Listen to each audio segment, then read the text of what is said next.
All right, hello and welcome back to Real Seekers. I'm your host, Dale, the Real Seeker, and today I'm joined by a couple of special guests. We have immediately to my right, we have Travis Worth. Hey, Travis, how's it going?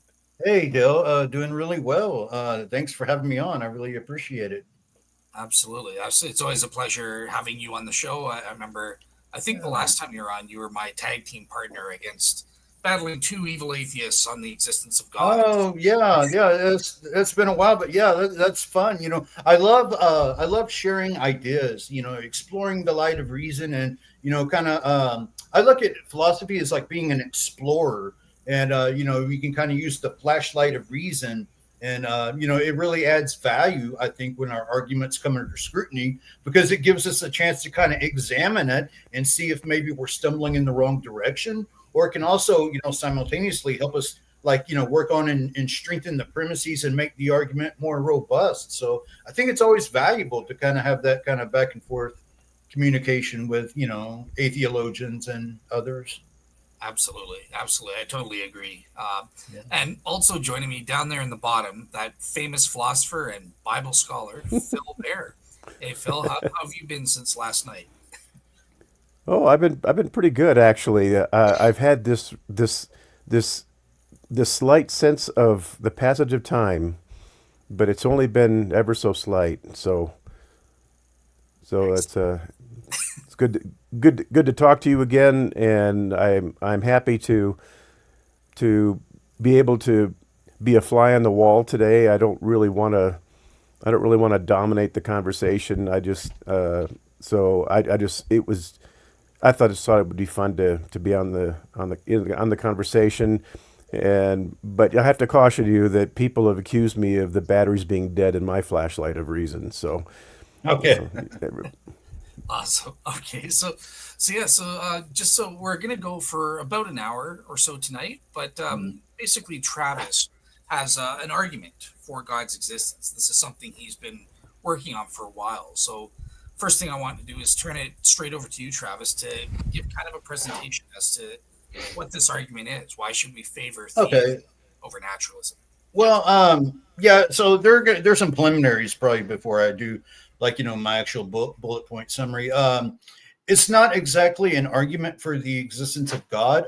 This is more like a worldview comparison, like comparing theories. So you think of theism as like, or even Christian theism as like a grand unifying theory of ultimate reality, and you have, likewise, you can think of atheism as being a grand unifying uh, uh, theory of ultimate reality, that reality is just fundamentally mindless. It's fundamentally indifferent to our well-being. So you could think in those type of terms. And what many consider arguments, like, let's say, fine-tuning, conscious moral agents, intelligible universe, contingent reality, and things like that, we could look at those as sort of observations within our grand unifying theory. And so these are going to be like observations. We explain, we look at these observations. We ask, well, which theory of the competing, theories would it be more likely to occur?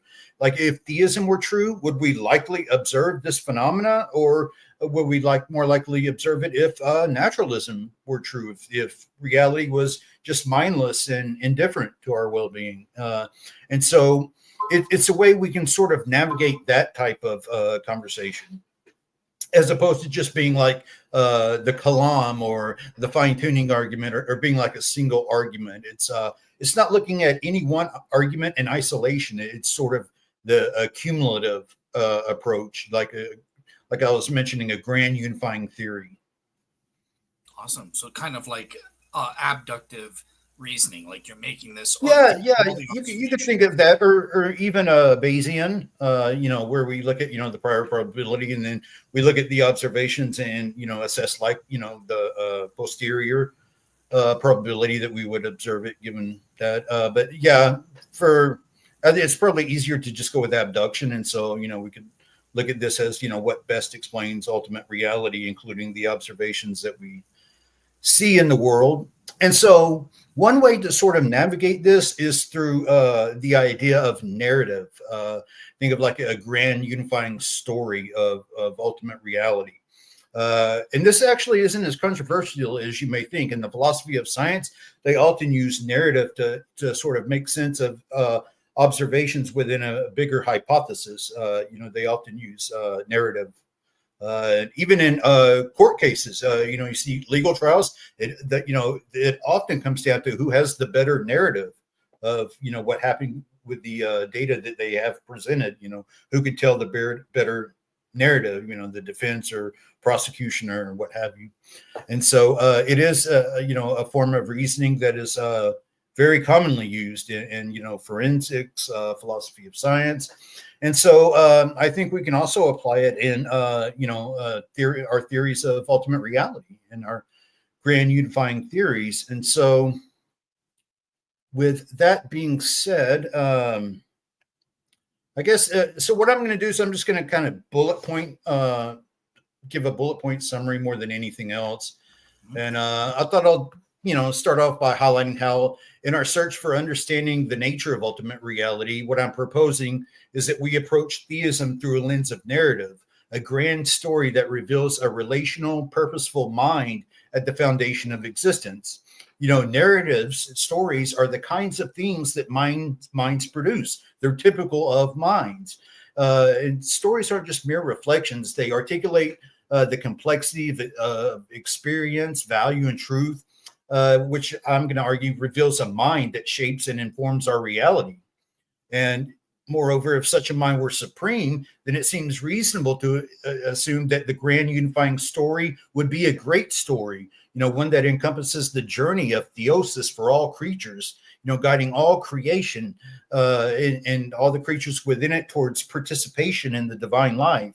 And, this notion really finds resonance in the teachings of St. Maximus the Confessor.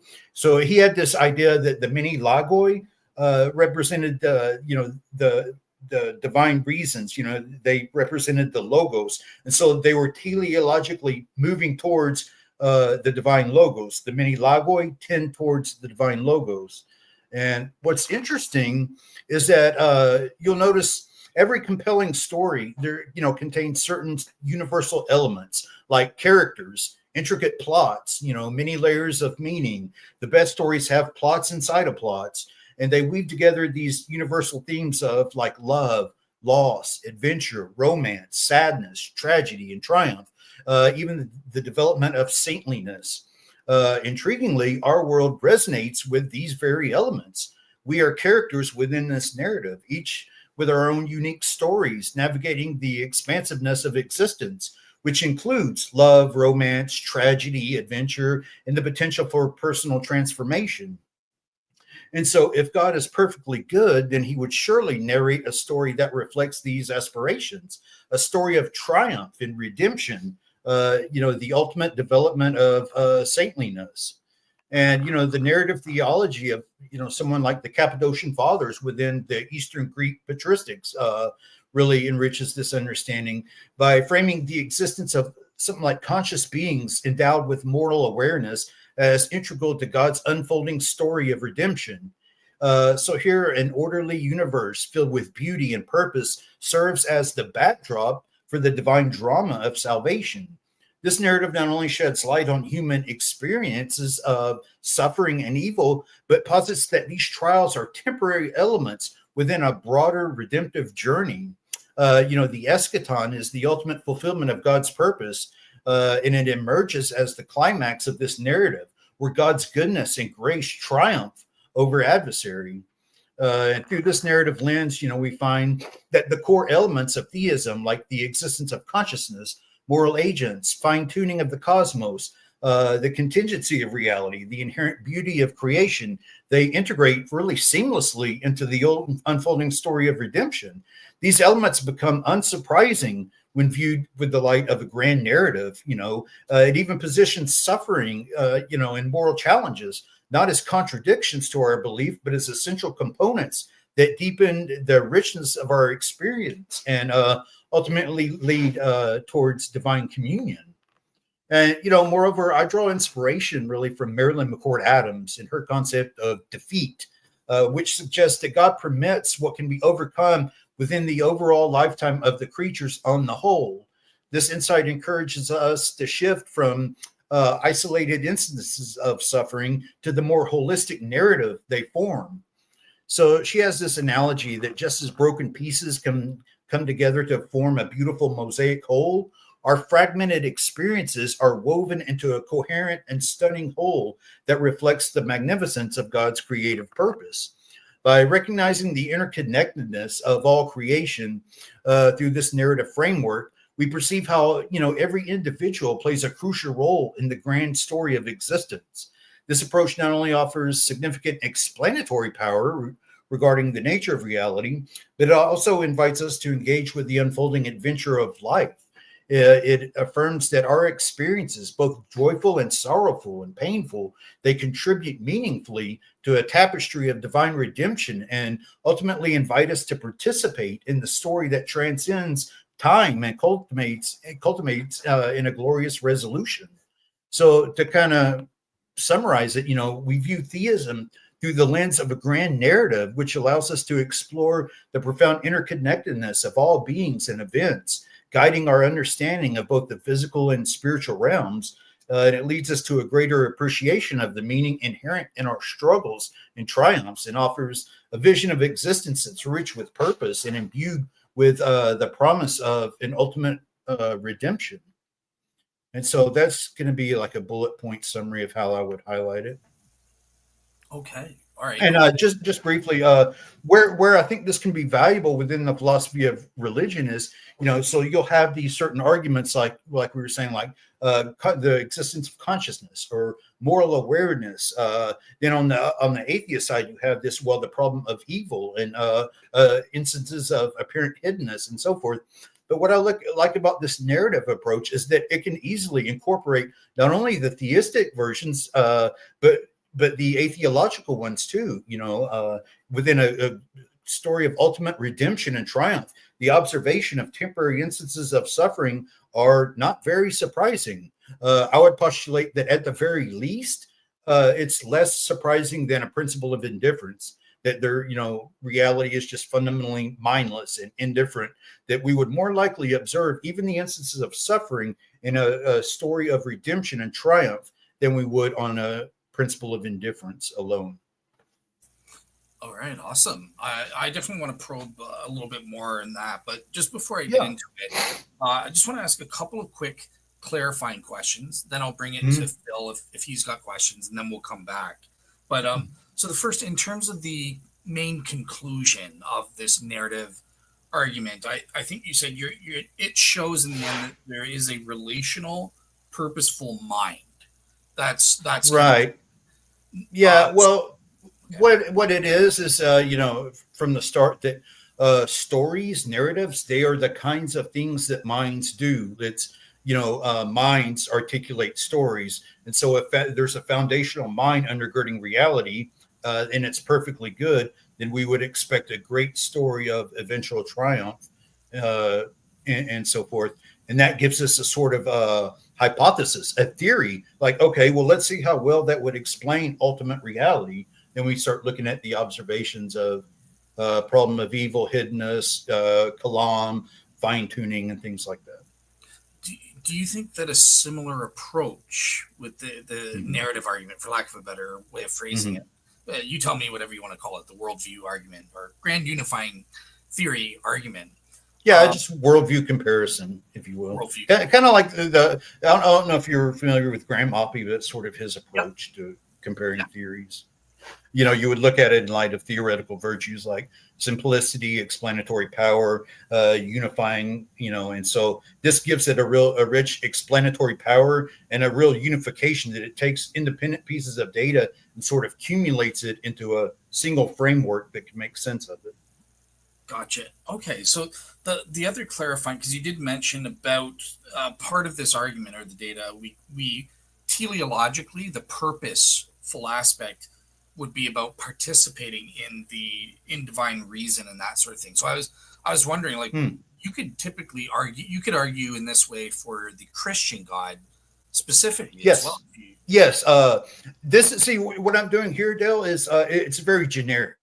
I'm trying to keep it as generic as possible. But yes, you're absolutely right. In fact, in my own view, as you know, I'm an Orthodox Christian. I'm going to use a Christological view that, and I think some might say that adding that lowers its intrinsic probability because you're adding more ontological commitments. But I would argue that the explanatory depth of that counterbalances it, because I think a Christological narrative makes sense of the data even more, because you have God who, has solidarity with our suffering. He takes on our plight into the material world and transforms suffering. He redeems it. And so in Christ, we would expect this grand narrative of redemption. And so, yeah, I think a Christological view would be even more robust. Definitely. I just wanted to keep it more generic. Gotcha. But Okay. yeah, you're All right. Yeah. All right, cool. So I want to dive into the methodology and the argument in a bit more. But before I do, I want to turn it over to Phil if he's got two or three kind of questions just in general based on your opening there. So yeah, Phil, do you have any questions for Travis there? Yeah, well, I have a couple of general questions. Is this, have you published this in a book, or is this in video form? What kind of presentation have you actually published or provided for the public for them to be able to digest and consume this? So what I'm doing is I'm taking tidbits from different academic works, like one is like Josh Rasmussen's great story theodicy of how he tackles the problem of evil. Another is just worldview comparison. But a lot of this is some of my own ideas that I'm just exploring. Right now, it's more in the exploratory vision. So there are, I think Josh Rasmussen is probably the one who has come the closest to doing like a great story theodicy. But what I'm wanting to do is not just the problem of evil, but for Christian, or theism as a whole, like including natural theology and like just general theism as a whole, and using it in a wider scope than like Rasmussen's paper is. So yeah, I'm just kind of getting these ideas and putting it together like from different pieces. And right now it's still in the exploratory phase. But my friend Tim Howard, he also takes this kind of view, and he's actually working on publishing a paper on this, because it's an idea, we've kind of bounced back and forth with each other. Well, the reason I asked the question is that whoever has been exposed to these ideas and to your narrative and to your explanation of it, I'm curious as to what the reception has been like. And the reason I ask that question is that I can see, even though this is kind of a generic narrative, I can see a parallel between what you're doing and the concepts that you're pursuing and the narrative that you find in the Bible, because the Bible is also one big long narrative. It really is. Yeah. And that's no accident. I don't think that it was accidental that God provided his revelation to us in history, because history has to do with narrative, it has to do with story. And absolutely. And the reason that there's so much wisdom in that is that people respond to stories. People are drawn into stories. And people are going to, especially the layman, they're going to respond favorably to a narrative probably more readily than they might an abstract academic work that's presenting arguments, logical arguments for theism, which can be a little bit sterile in some cases. Now, that might not be true for someone who is passionate about philosophy and passionate about logic. But most people probably find stories and narratives more appealing and more exciting than just the academic arguments. And I have to admit that my apologetics work has been basically in the philosophical and logical side of things, and I can see how that might be a disadvantage in the way that I'm presenting everything, and so I'm kind of fascinated by the approach that you're taking, because I just think that there would be a lot of appeal, and Yeah. I would think that people would really grasp onto it, and it would draw them in. Yeah, so there's a couple of things sort of in response to that is, like for my own particular view, so I'm an Orthodox Christian, so I take aspects from Scripture, from the writings of certain church saints throughout the church history and various theologians that I respect, and yeah, so that's part of my narrative. And like I was telling Dale, I would take a Christological narrative that I think the redemption story of Christianity offers a robust explanatory vision. But another thing is what this is. One of the aims of this would be to take this story, this narrative approach, but sort of take it up a level, like get it more into the academic sphere, like that. That's sort of the idea is, because there are instances like I was mentioning of how it's used in the philosophy of science in court cases. It's interesting that you mentioned how people relate to narratives like more than abstract arguments, and that's a lot of times that's what wins jury trials is who has the better narrative. I found that out in my research when I was looking into this, and so yeah, I think that's true in many aspects. But what I guess the goal would be is to sort of raise the level a bit and get it more within the academic sphere, of looking at it in light of the theoretical virtues of theory choice and explaining different competing worldviews. But yeah. Hmm. Yeah. Yeah, well, I'm fascinated with what you're doing, and like I said, it's something that I think is lacking in it's at least lacking in my apologetic, and I think I could learn a lot from this. So I'm glad to be hearing it. Oh, well, thank you. I appreciate that. It's still, don't get me wrong, it's still a work in progress. And so what I'm doing is, kind of like I was mentioning when I first came on about philosophy and exploring ideas, is right now it's sort of in the exploratory phase. That's why I'm talking to different people, like I'm talking to you guys, and you may find some concept that, well, this doesn't really add up. You shouldn't go like this. This isn't holding water. Maybe you want to reformulate it or look at it differently, or so it's still in the exploratory phase, but it is something that I am very intrigued by. And so when we're looking at various arguments within the philosophy of religion or apologetics, you could look at various arguments and it would be whether or not they fit within the narrative. And so an argument against the existence of God would be an argument that doesn't fit into the narrative, that serves no purpose within a narrative. So, but you'll notice like a story of redemption and triumph, it makes observations of suffering not, surprising. They're not very surprising if there's an ultimate story of triumph. Uh, And if it's okay, I would like to ask another question real quick, and then I'll shut up and listen more. But my other question, and maybe this is more of a comment, but mhm.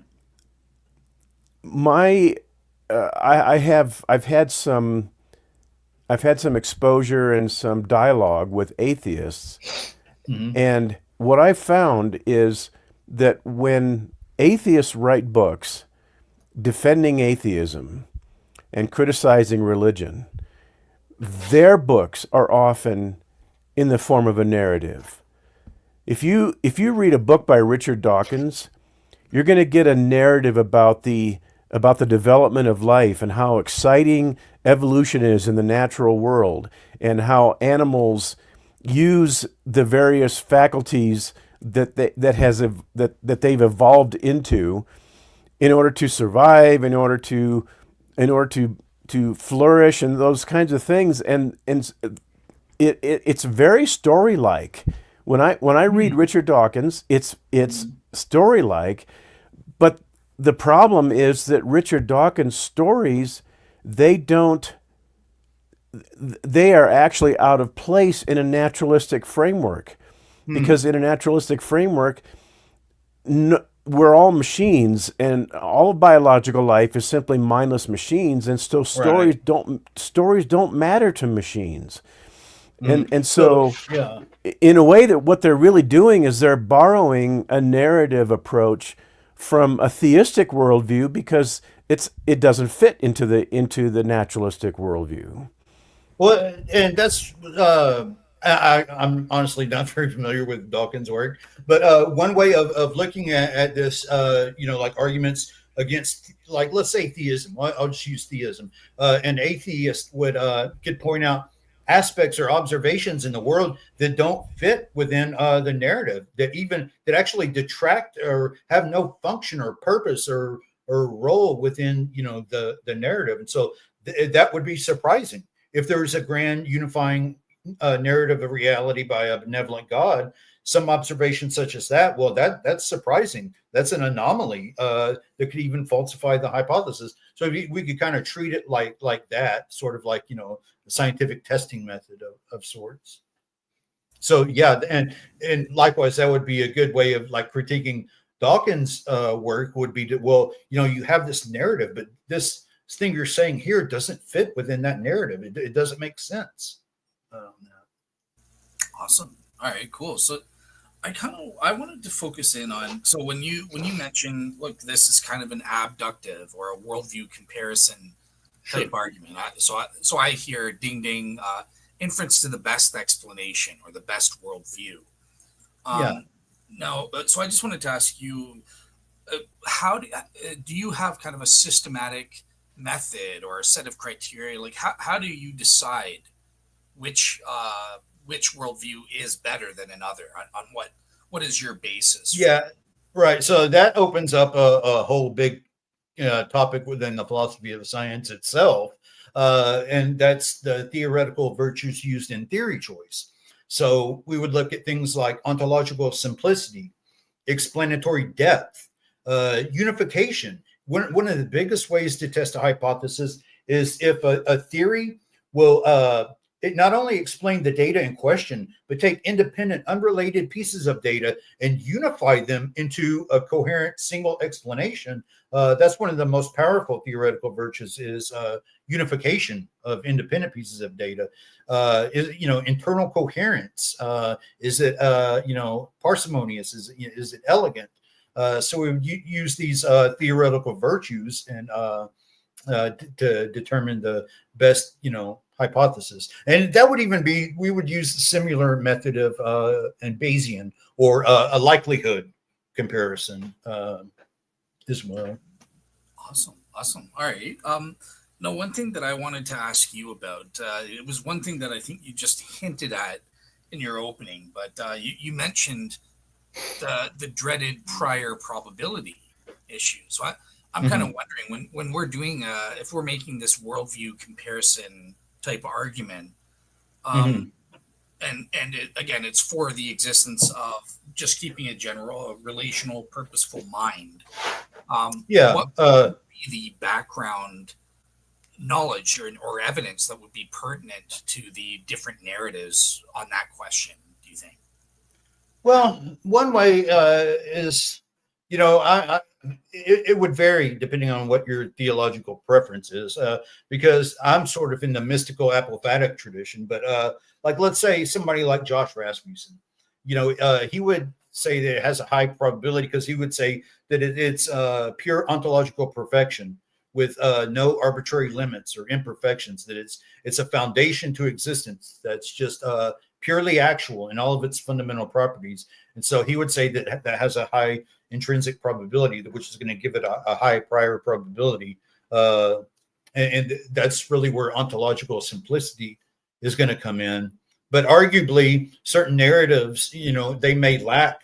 So there may have to be some trade-offs. Like, a better explanation may not have as high of a prior, because it adds, ontological commitments and so forth. So that's a whole other discussion in itself. But I really like Rasmussen's idea of just absolute perfection with no arbitrary limits. It's simple.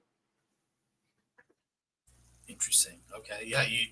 I was going to ask you about the simplicity things. So yeah, there is some more to kind of touch on that, because this opens up a can of worms too. Like, you'll see atheologians like Oppie and others, and even theists like Swinburne. they make a huge presentation of ontological simplicity and the least amount of ontological commitments. And there are some considerations with that. In fact, going with what I was just talking about, like when we're comparing the simplicity of a hypothesis, what's important is that we look at the simplicity of the seed hypothesis itself. So there are certain entailments and consequences of a theory being true, right? But you don't count those entailments and consequences against the simplicity of the seed hypothesis. So if we're looking at two things like naturalism, let's say a quantum field of sorts, or pure ontological perfection, or a foundational mind that's a perfect foundational mind, or what have you, you would look at the simplicity of that seed hypothesis. Then what it would entail, like these various what it would entail by being the foundation of reality. Like it would be the foundation of value, the foundation of morals, and these different things. You wouldn't count against the simplicity of that initial hypothesis. Does that make sense, or do I need to break it down more? That's going to be really important. Yeah, because a lot of times, you'll see, Oppie's bad about this. He'll say that, instead of just looking at the seed hypothesis, he will say that every ontological commitment a Christian has, like in virtue of God existing, like here's a good example of like the existence of angels and demons and things like that. He will count against the simplicity of theism, and that's not how it works in the philosophy of science. In the philosophy of science, you look at the initial seed hypothesis. So, like let's say a quantum field or absolute perfection. Then the entailments and consequences of that theory being true, again, don't count against its initial simplicity. Yeah. Or its prior probability. Yeah. Yep. Well, and I have a quick question about that, Dale, if that's okay. Yeah, sure. Go ahead. So my question is, I think Swinburne himself even discovered that you have to raise the ontological complexity to a certain degree in order to differentiate God from other reference in the universe that might compete for his existence or might compete for his nature. And so that minimum floor of ontological complexity can't be at zero. It has to be up a few levels from zero, but you want to make sure that you only raise the floor to a minimal degree, no higher than you absolutely have to. Right. And so my question would be, what things would you add in order to raise that floor of complexity, just to make sure that you establish the primary nature of God and you account for his attributes? If you don't account for certain attributes like omniscience, omnipotence, and so on, then you haven't raised the floor high enough. And right, yeah, that's a good question. Yeah. So again, it really depends. If I'm putting on my Orthodox Christian hat, then I would add quite a bit. But let's say if I'm having a discussion with an atheist who will not take any theological assumptions on, like will not accept them, what I would probably do is use Josh Rasmussen's approach. And so what he'll say is that he wouldn't even make a natural supernatural distinction. Instead, he'll look at existence as a whole and what the foundation of existence as a whole is. And he will say it's a supreme foundation, or a foundational mind, what he calls a mind first ontology. So what I would suggest is that at the root bedrock layer of reality, it's fundamentally mental. That there's a mind first ontology. Then I would say the simplest account of this mind's nature is that it's perfect, and which means it's complete in all of its basic attributes. Or you could even say supreme, a supreme mind. And so part of being supreme would entail things like maximum cognitive power, perfect goodness, it would, because we observe value in the world. So it would necessarily be the foundation of all value. The foundation of reality is the foundation of value. And so the way Rasmussen articulates that, he gets a lot of these, theistic, just from like a mind first ontology, then deducing what the simplest properties of the foundation would be. And one of the simplest is that it's pure perfection, or let's just say purely actual. It has no arbitrary limits. It's the foundation of all limits itself. Whereas in natural hypothesis, there are these arbitrary limits, like, why this number of galaxies, why this amount of stars. And so the explanation, you have to explain why it has such an arbitrary limit or cutoff. So that adds complexity to the theory. So one of the most simplest accounts that gets you the theistic attributes is that there's a foundational mind that's purely actual. So you could posit like a foundational mind that has goodness, all powerful goodness. You could either just say perfection, or a foundational mind that's perfect, or you might add 2 or 3 attributes like goodness, all powerful, etc. But either way, it's going to be simple. It sounds like what you're doing is you're limiting the ontological complexity to the definitional level, and that way you can avoid all sorts of thorns from the rose that way. And because, and I think that's a safe thing to do, but I also think it's a wise thing to do, because if you say that there's such a thing as an all perfect mind, or an all perfect, a morally perfect being, then what you're doing is you're saying that if God exists, then he must have certain attributes, and those become part of the actual definition of God, instead of an elaborate set of ontological attributes or ontological layers that you're going to pile on top. And those layers suddenly become commitments, and Right. and the more commitments you add, the more problematic it becomes. So that's what it sounds like you're doing, and I think it's a wise approach. Right. But Well, I just want to make sure I'm not misunderstanding it. So. no, that's fairly accurate. Say, I got the idea from Josh Rasmussen, and I love his approach. He will look at it. Sometimes he won't even, the definition isn't even as complex as theism.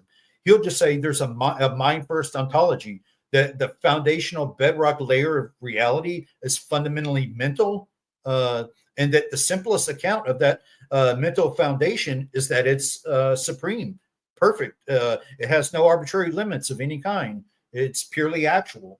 And then he will kind of deduce, what that would entail. Like I was mentioning earlier, well, certain entailments would follow from that. And he argues that, it's the traditional theistic, godlike view. But yeah, so he keeps it really simple. He'll just say, a mind first ontology. Like, if there's a mind at the bedrock layer of reality, well, then the observation of consciousness is less surprising than a mindless universe. If there's a, perfect fundamental mind at the bedrock layer of reality, it's unsurprising to find agents with, moral awareness, moral agents in the world, and so forth. So it works really well, like looking at various theistic arguments as well. Yeah, in terms of the arbitrary limits, I think a helpful example is analogy is from Richard Swinburne, where he uses the analogy of the gas tank, right? So if you find that your car has gas in it, it's far more simpler to assume that it's a full tank than expect it to be at some arbitrary limit. Okay, yeah, that's a good, yeah, yeah. Or like what if you're describing like a car, well, it's supreme. It has all the features that cars come with are just perfect. It's a perfect car. It's simple. Then, well, the gas tank's low. This had lights out and these different arbitrary limits. So yeah, I like that. Just to clarify, I meant a car at a gas station with the pump. Like it's going to be the simpler explanation is they filled it to the top. They didn't just fill it halfway or something like that. So okay. Yeah, that's helpful. Yeah. No. Yeah, I'm glad you brought that up. It kind of gives these practical examples of why just saying it's supreme would be more simple. So, yeah. Exactly. Yeah. Okay. So Travis, so I hear you in terms of the simplicity argument for this mind I forget how Rasmussen put it, this mind foundation. Mind first ontology, that, at the bedrock layer, like the foundation of existence is mental. Gotcha. Okay, so what the thing I wanted to ask you with the criterion of simplicity here, that obviously this is used. There are different criteria of simplicity, right? There are quantitative versions. Yes, there is. There are also Yes. qualitative versions. So Right. I just wanted to get from you, what are what are the different types of these criterions, and which one are you applying with this argument? Well, with this one, it's ontological simplicity. And quantitative is actually arguably the more important aspect of simplicity, that sort of takes priority over the ontological simplicity, as a matter of fact. So that's really important as well. But with this, I'm wanting to keep the ontological simplicity there. But to be honest, Dale, the more important aspect is the explanatory depth and the principle of unification. And even its internal coherence, but this is primarily going to rest on explanatory depth and unification over the various types of simplicity. In fact, I think ontological simplicity is a little bit overrated within the philosophy of religion. It's important, but man, it gets pushed a lot in philosophy of religion. Okay, all right, cool. So that's what I was going to ask you about, those next kind of thing. So explanatory depth, is that the same as explanatory power? What Yes, it has a wide explanatory power, or a robust explanatory power. Gotcha. Okay. Yeah. So yeah, I think you've been pretty clear in explaining how the worldview comparison argument handles that, right? It's with respect how well does each worldview explain the given facts, from the existence of the Right. cosmos, the fine tuning, Yeah. facts. And even suffering and apparent divine hiddenness, and so on. And again, to also kind of stress the idea that unification is one of the most important theoretical virtues. Like, think about it. If you have two explanations, and one can not only explain the data of what you're testing, but it would also unify these different unrelated fields into a singular explanation, that gives it a very high probability of being the more parsimonious explanation for everything. And so unification is a huge theoretical virtue this is resting on as well. Basically, the explanatory power or depth, and unification.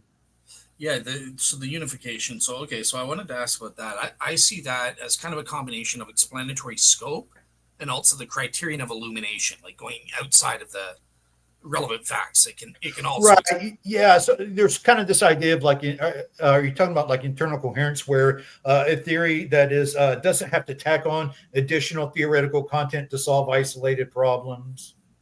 Or were you speaking of something else? that would kind of be like the criterion of illumination is kind of where it's like, look, this theory can unify with other data that's not necessarily relevant to the other thing. It can also Oh, I explain see. additional facts, where explanatory scope is it explains all the relevant facts, or a greater Exactly. number of Yes. facts. So where I wanted to ask you the question on the explanatory scope thing is, I wanted to kind of push back about the mind foundation worldview as the best explanation, given things like evil or apparent hiddenness, Okay. some of the atheology arguments and stuff like Okay. that. So obviously, if you have an atheist pushing back, they would say, obviously, well, clearly atheism or naturalism, Right. has Indifference. greater explanatory power, and it explains those facts much better than Yeah. mind, relational, purposeful mind worldview. Well, see, that's the idea. Well, I would argue it doesn't actually, but where this is going to be competing with those is in the idea of a narrative of redemption and eventual triumph.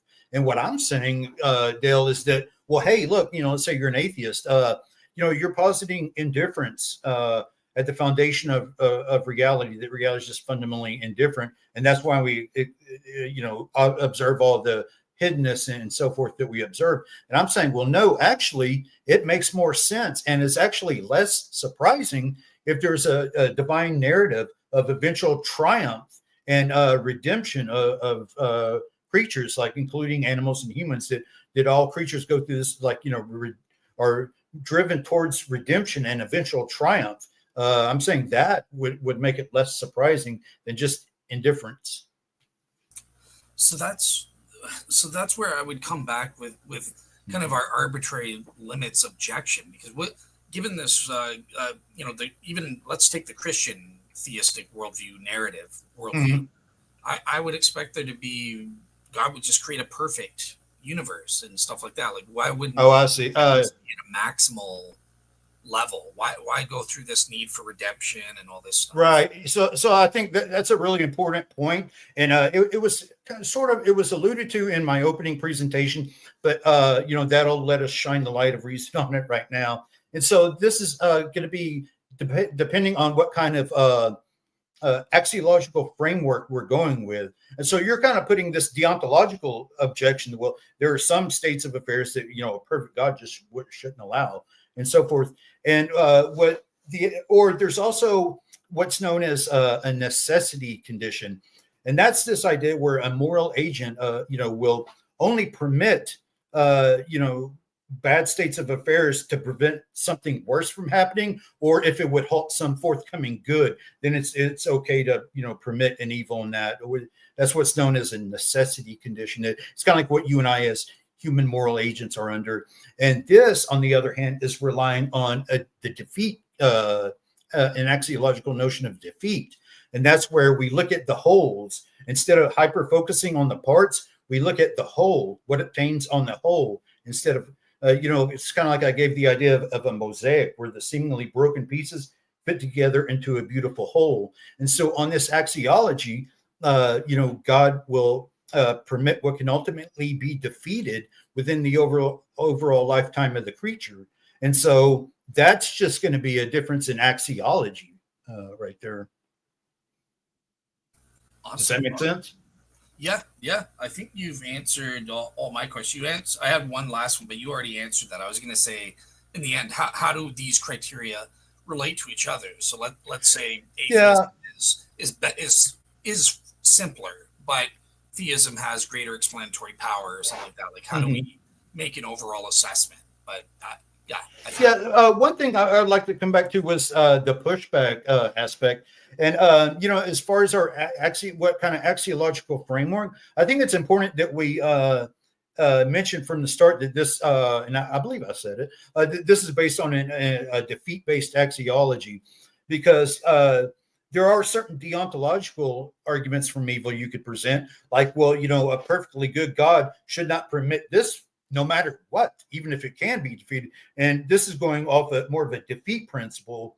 And I would kind of stack on top of that if you look at Christian history throughout the church age, like the writings of the church fathers and what have you, they fundamentally had this notion of defeat, as opposed to like modern notions of God being like a human moral agent and so forth.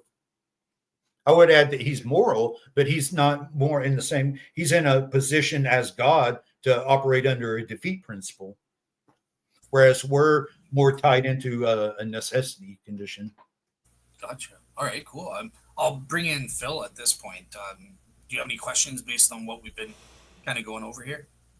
Well, I think you've alluded to this already a little bit, Travis, but I wanted to explore a little bit further, and that is the role that personality plays in the ontology of God. Because if I remember right, Swinburne defined a person as a being with powers, beliefs, and purpose. I think those are the three attributes of a person that define a person. And in the case of God, it would be powers and knowledge and purpose, because God doesn't have mere beliefs. Any belief that God has is obviously factually true and propositionally true. But if you're going to form a narrative about God and give it lots of explanatory power, I would think that one of the most powerful aspects of that would be how it explains the existence of personality in the universe that we can see around us, especially in human beings. So there are different ways. Like a narrative approach isn't really tied into any one specific form, like notion of God. But I'll give mine. So this is going off more of like the Greek patristic tradition, and they viewed uh, ontology as being relational, or you could even call it a communal, sort of Eucharistic ontology. And that's this idea where the Trinity is defined not so much as what it is, but as how it relates to one another, like the love of the Father and then the Holy Spirit. That foundational love of the Trinity, its relational nature, and that you know through the idea of theosis, where God, being perfectly good, is inclined, he freely chooses to spread his goodness and create other beings who can eventually participate in that same love, like join the Trinity and so forth. And so I think a Eastern sort of relational ontology would fit in really well with that. But there's obviously other views, you get attached to a narrative. It doesn't have to be any one specific. Well, and part of the reason I ask is that I've been heavily influenced by Francis Schaeffer. I've Oh, okay. told Dale that the other night, and Schaeffer, a great deal. In fact, an almost central component of Schaeffer's systematic was that we see personality in the universe, and the only explanation for the existence of personality is to propose that there's a creator who is also personal, and that we have those Sure. we have that attribute in common. And if there is no creator who is personal, then personality, according based on Schaeffer's terminology and based on Schaeffer's phraseology, it said personality has appeared out of a hat. Mm-hmm.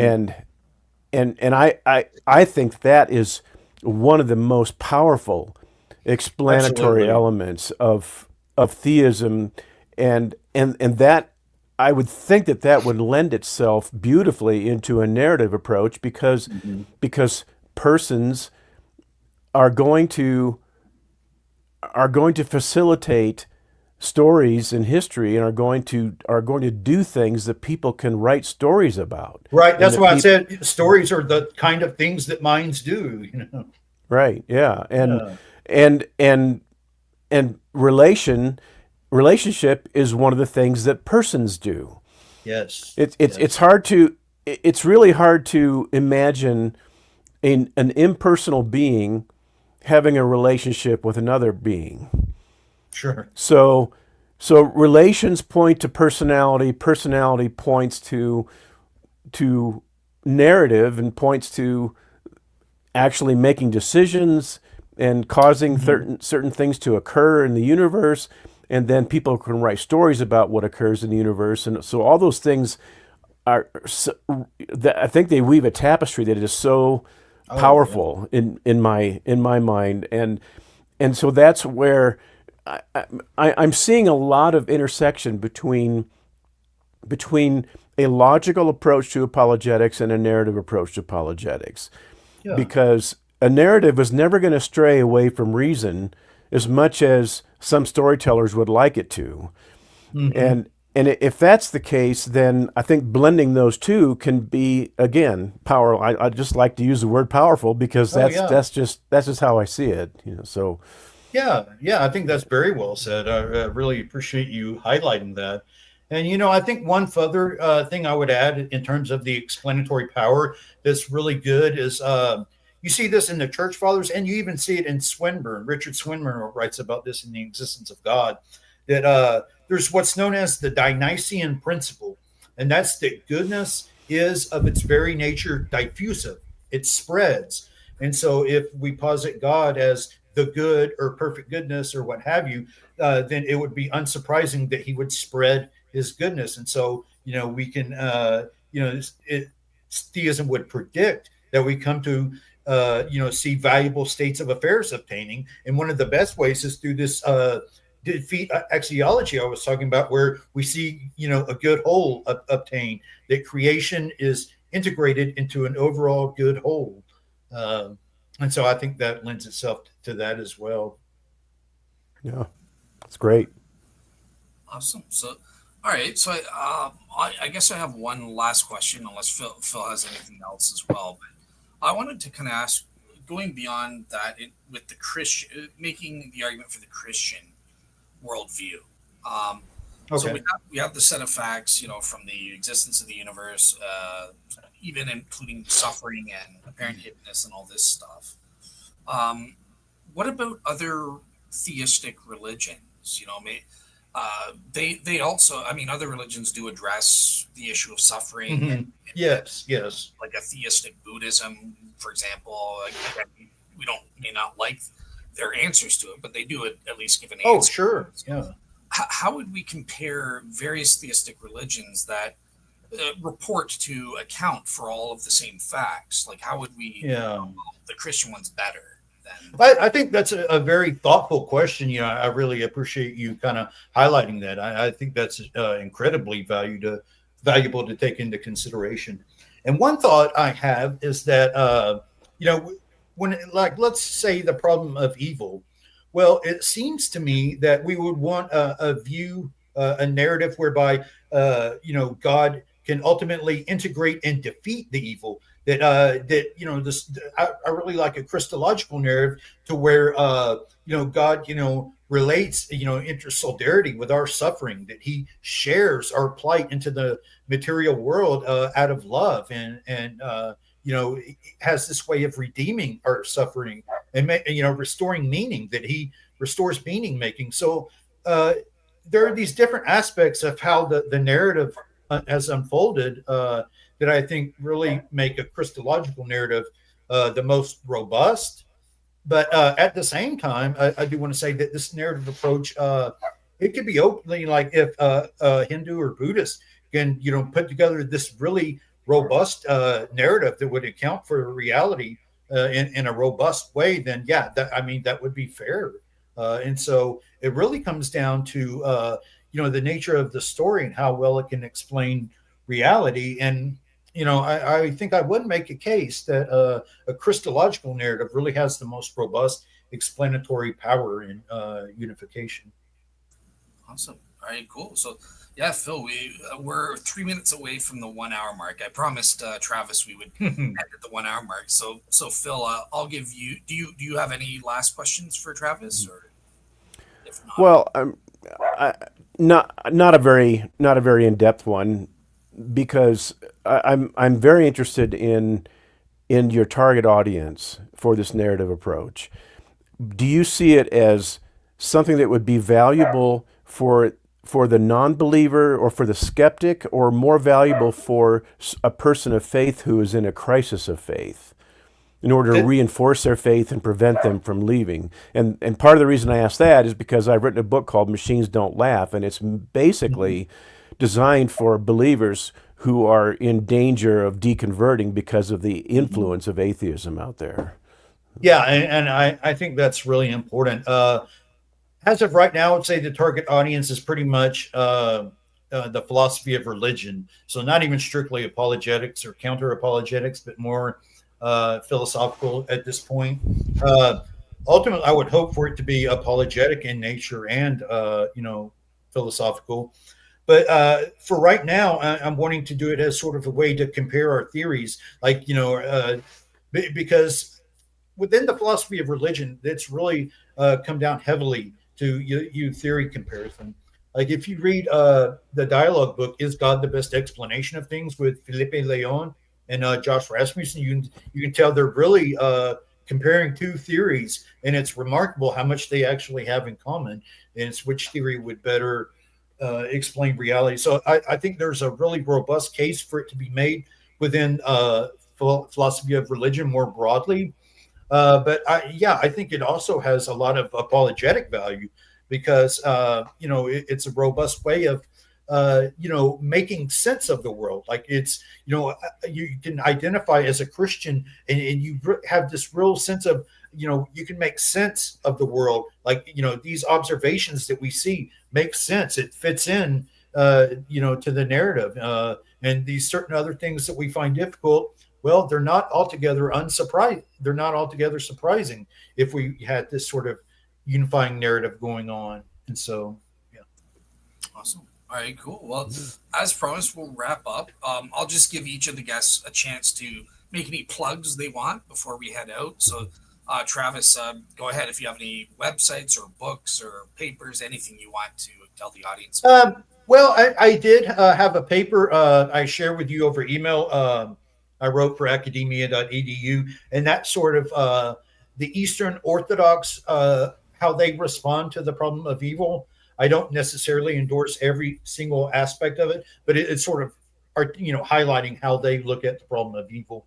So I put a bit of work into that, which I think is good, if I do say so myself. Awesome. Yeah, But I'll be posting the link in the blog for the audience so you can check that out. yeah, but pretty much, I just have this love for philosophy of religion and theology. I'm a really big theology nerd. And so one place to find me is Travis Worth on Facebook. And it's okay to message me on there because I mainly use my Facebook account just for like philosophical discussions and theology and stuff. I don't really use it for socially too much. So it's mainly just for like, just philosophical discussions and so forth. So that's one place you can find me. And, you don't have to worry about, oh, should I message him or what? It's fine. That's what I use my Facebook account for. Awesome. All right. And Phil, over to you. Make any plugs you want, any books or sites or videos. Well, I would just plug my Machines Don't Laugh book. I've got the cover on there, It's up. and I would be interested in hearing, Travis, what you think of it. It's actually a very short read. It's only like 115 pages, Okay. and it's designed for Christians because so many Christians are deconverting these days, and they're dropping like flies out there. And this book is to try to help Christians avoid Yeah. deconversion, and because Oh, they're awesome. becoming convinced that God does not exist in record numbers, and this book is kind of a counteracting that trend, and Oh, hopefully, okay. yeah. That's good. One thing I think that's important for those that are deconverting is not only these philosophical arguments for God's existence, but also having good theology. Because I've seen a lot of people deconvert. I won't mention any names, but it's been only because of bad theology. It's like I don't even believe that about God, and so yeah, you know, Yeah, Yeah. yeah, it's a good Awesome. point. Awesome. Well, yeah, I just want to say thank you guys both for coming on and doing this. Travis, it was a great argument. Thank you to Phil for joining in as my fellow interrogator and interviewing Travis there. So, but yeah. So just so the audience knows, my next show. So I don't think I'm going to be on tomorrow. I haven't heard back from Nadir Ahmed about debating the Quran and science. So the next show will be on Saturday with Jamie Castro on he wants to talk about politics and Christianity. So look out for that on Saturday morning. But otherwise, have a great day.